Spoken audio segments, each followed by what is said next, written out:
पिछले ज़माने की बात है। एक गांव में एक मोची रहता था जो गैर शादीशुदा था। वो दिन भर लोगों के जूते सीकर जो थोड़े बहुत पैसे कमाता, उसी से अपना गुजारा करता था।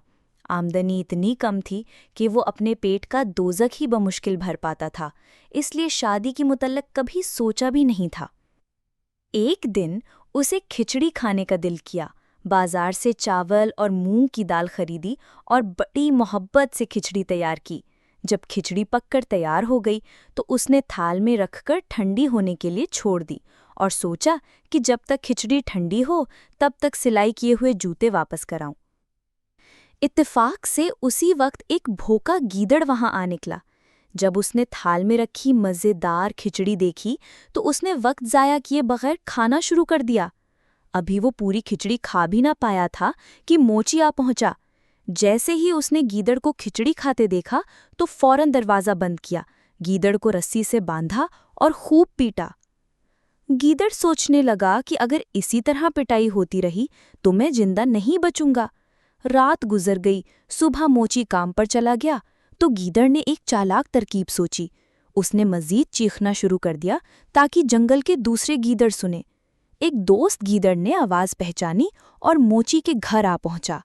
जब दोस्त गीदड़ ने बांधे हुए गीदड़ को देखा तो हैरान रह गया कि वो तो मोटा ताज़ा हो चुका था। बांधे हुए गीदड़ ने झूठ बोलते हुए कहा, मैं तो यहाँ ऐश कर रहा हूँ, रोज़ मुझे हलवा पूरी मिलती है। अगर तू चाहे तो मेरी जगह ले ले, बस मुझे आज़ाद कर दे।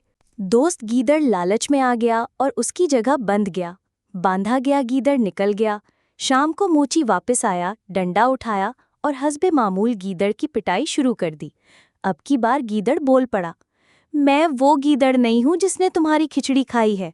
मैं तो फरेब में आकर यहाँ बंध गया हूँ। मोची को यकीन न आया और मजीद पिटाई की। गीदड़ ने जान बचाने के लिए कहा, अगर तुम मुझे छोड़ दो तो मैं तुम्हारी शादी बादशाह की बेटी से करवा दूंगा।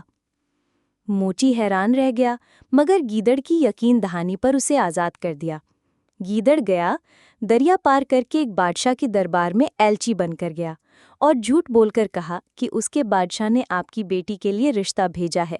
बादशाह खुश हो गया क्योंकि वो पहले ही अपनी बेटी के रिश्ते के लिए परेशान था। तारीख तय हुई। गीदड़ वापस आया और मोची को लेकर गया। रास्ते में कपड़े धोने वाले धोबी और रुई बेचने वाले को सोना देकर इंतजाम करवाया ताकि लगे कि शानदार बारात आ रही है। बादशाह ने सब कुछ देखा और समझा कि बाराती दरिया के पार हैं।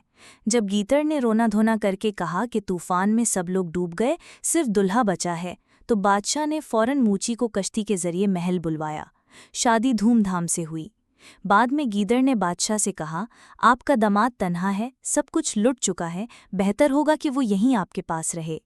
बादशाह राजी हो गया और मोची को एक महल दे दिया।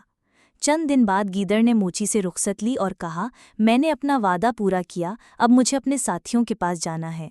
और यूं एक लालची और चालाक गीदड़ की चालाकियों से एक गरीब मोची बादशाह का दामाद बन गया।